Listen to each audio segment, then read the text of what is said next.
I don't know. I had pretty much good success the last 3 years, in March, so hopefully we can continue to get this rolling. Does it mean to be the #1 seed overall? It's a great honor. I mean, we were in the picture, a month ago or so when we lost 3 straight, but, for this team to battle back the way it did, to, continue to, win games and continue to play through it, I just think it's a, great honor to be in that category. How were you looking together as a team tonight to watch that game? And is it different than a regular game in Washington? I don't really know. We haven't heard anything yet. I'm sure the schedule will change as it goes on, but I already plan on watching it either with the team or by myself. I look forward to watching the game. What about what the teammates program makes you guys so successful late in the season? Last year you had good runs. This year just too much conditioning, putting all the pieces together. I just think we do individual instructions every day, and there's something with Coach P. He continues to bring out a higher level in each of his players, and right now everybody's doing good. We work on individual instructions, we work on our weaknesses, and everybody turns their weaknesses into strengths. And around this time is when we're all starting to really come together and really click, and that's what you all have been seeing for the past couple of games, is that it's not just the starting five. It's Luke, Kevin, Montrez, VT. Everybody's giving us a big contribution off the bench. As a leader on this team, how important were your first 2 years here and what happened in the NCAA tournament to keep everybody, make sure everybody stays grounded? Because you're going from last year coming into the tournament, you never won an NCAA game. Now everybody's picking to win the whole thing. But it's one step at a time. Does that help you stay grounded? Definitely. I mean, you saw throughout the whole year that anybody, any given night, can get upset, and especially in the tournament, if you lose, there's no next game to redeem yourself. You're out of the tournament. So, we just got to take it one game at a time, continue to stay focused, and block everything out. And that's been a message from Coach P, is just to block everything out, just continue to stay within ourselves, stay within our team, and just continue to listen to him. And I think everybody really has that focus with him right now. How much are you guys looking forward to going to Rupp and having a more hospitable crowd than the usual trips? We look forward to playing there. Last year we got away from everybody, and we played in Oregon and Arizona, and a lot of our fans didn't really get the chance to travel with us. So, playing at Rupp Arena, with our fans, it's easier for them to come and watch the games. It'd be, very exciting to see them there. But we know we have to handle business whether the fans are there or not. We got to go out there and play our game. It seemed like in a certain respect last year, the isolation being in Portland and going straight to Phoenix kind of helped you guys. Do you feel like this team can handle, because you'll be back on campus in between potentially Lexington and Indianapolis, and can handle kind of the back padding and everybody just, the expectations and the hype that will go with it?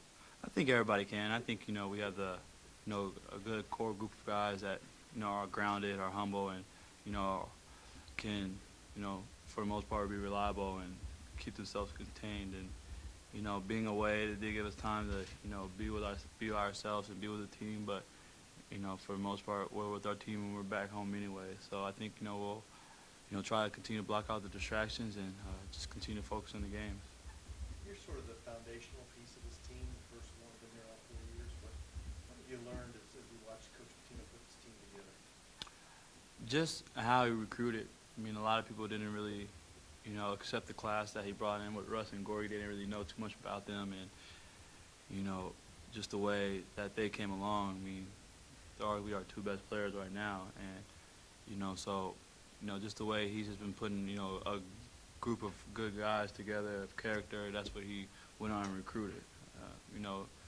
He has an eye for talent, and he picks the best players that he thinks have the talent and that can play in the system. And that's what I think he has done over the last my 4 years. And it's just great to see these guys grow up. I've been with them, some from 3, some from 2, and guys this year like Montrez and Mango for 1. But it's great to see them guys develop into the great men they are today, the players they are today, and I look forward to their development next year. A lot of them were really highly rated guys. Yeah, that's the thing about Coach P. He's able to, watch a guy play for 10 minutes and know right away if they're good or not, or, you know, and that's something he's always been good at. And, you know, I'm just glad to be a part of it. Putting good pressure now. Somebody, I forgot what source it was, but rated you as the top player nationally to follow on Instagram. That's as much pressure I felt all week. You know, I gotta live up to that reputation of my Instagram. I beat out Skylar Diggins. I don't know how I did that. Can you address, you sort of touched on it at the beginning, but the growth of this team, in particular over the last month or so with Lou, with Kevin, with Travis, just, it's been a kind of a growth of everybody that's made the whole, you know, the old thing about the sum of the parts, the whole greater than the sum of the parts. I just think, you know, that's just what's been the most important thing for this team is, you know, the growth of those guys. Because, you know, throughout the season, you know, you have one or two guys playing well and the other guys not playing so well. But, you know, as we talked as a team, me and Russ and a couple other guys, you know, in those last couple of games, it wasn't just one or two guys. It was everybody that stepped up. And, you know, that's what we're going to need. And that's what, you know, Coach P gets us to believe in, that it's not just one player. You know, we have talented guys on the team that can, you know, go out there and score points and do other things. Like VT, we joked with him yesterday because Coach P was like, you know, he averages the most rebounds per minutes played, and, you know, he only played 2 minutes in the championship game or something like that, and he had 2 rebounds. So, you know, we was just joking around with him, and, you know, you just really see the contributions that everybody is willing to give, and, you know, everybody can score the ball on this team, but, you know, I think they really bought into what Coach P has been preaching, that, you know, we got to do it on the defensive end first. Offense, don't even worry about it. Just go out there and play. But defense is really what you got to focus in on. Do you guys fill that bracket? No.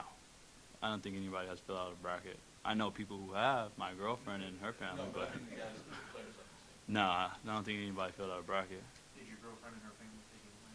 I didn't look at it. I didn't want to. Do you know who's in your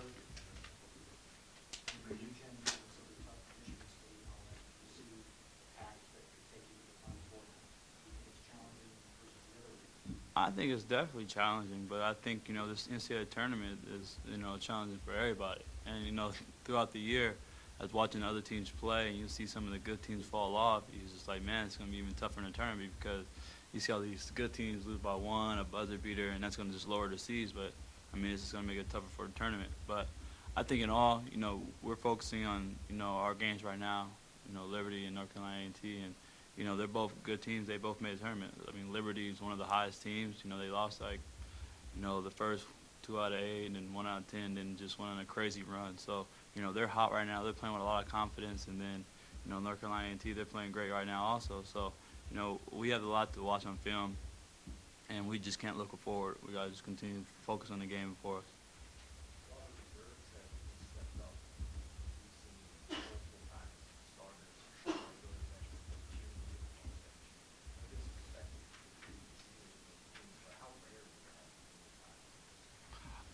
To be honest, you know, my sophomore year is when, like, you know, when I played in the backcourt PK, seeing him going to the bench and him being the biggest cheerleader, you know, really, you know, inspired a lot of us to, you know, be that type of person, even if we're not playing good, to, you know, go on the bench and continue to cheer our teammates on because it gives them a lot of confidence. And I just think each year by year, that continually has grown with everybody.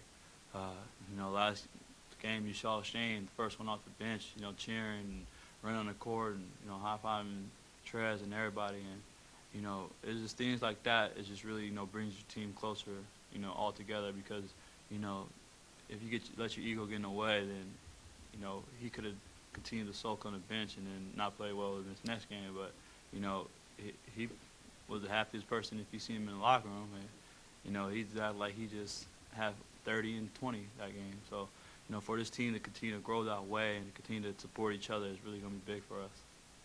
You have to let Peyton go now. You'll be back tomorrow, though.